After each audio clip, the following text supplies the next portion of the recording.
A very important item in the WordPress dashboard is the settings. So let's talk about settings.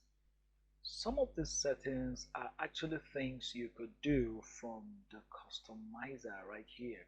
So because of that, I'm not going to be talking about all of them one by one. I'll just pick the ones I think are very important and then show you how you can edit them. For example, this site title tagline, you remember we changed it from the customizer.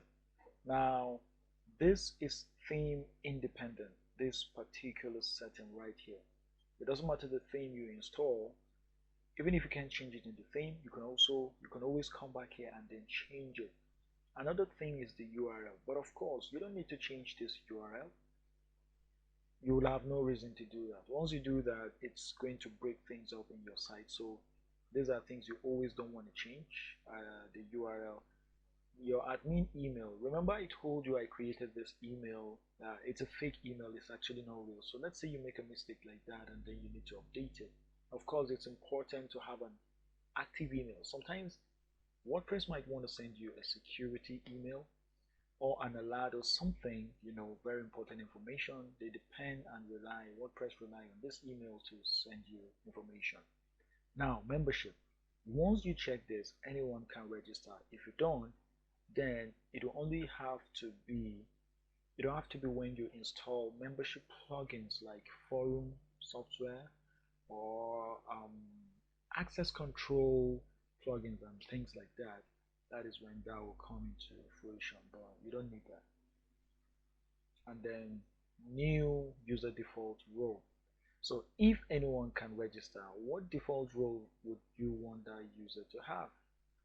By default, we have 4 user types in WordPress, 5 I mean, administrator, editor, author, contributor, and subscriber. So this is where you set the default role assigned to whoever signs up.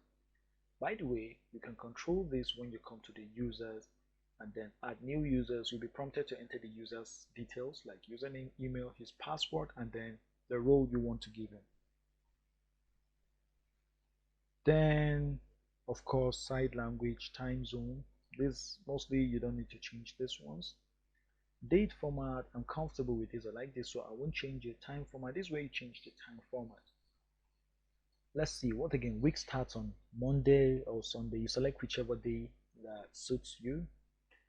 And cache level, this also level 2 is okay. This is not something you want to touch. Also, I don't want to make things complicated. Now the next thing is the permalink.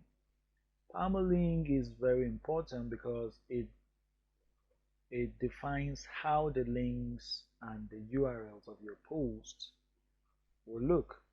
So by default it is showing this custom structure, but I don't like the way this is looking because this is very complicated. So I recommend you selecting this option, post name. What this means is whenever you publish a content, a blog post from your website, the URL generated is going to be the name of your website / the title of the post. Now if you've been to some blogs before, you must have noticed something like this one here, day and time. It will show you the name of the blog, the year, the month, the date, and then the title of it. You see, but that is too long and too boring. It's not something you want to do. So it's always simpler or easier to, better to select this option. Reason number 2, Google doesn't like complicated URLs. When Google sees that your site has a lot of URLs that are too complicated, they are going to derank you. The Google robot, the Google ranking robot or algorithm is going to derank you because it finds your URL so complicated. But something simple and easy to look up like this, makes it easier for your content or your website to rank on Google search. So it's very, very important. Once you're done with everything you want to do, you save the setting, and that will be all. So I think these are the most important things you need for settings. If you have any question, don't hesitate to post them in the group, and I'll always be around to answer you. So let's move on.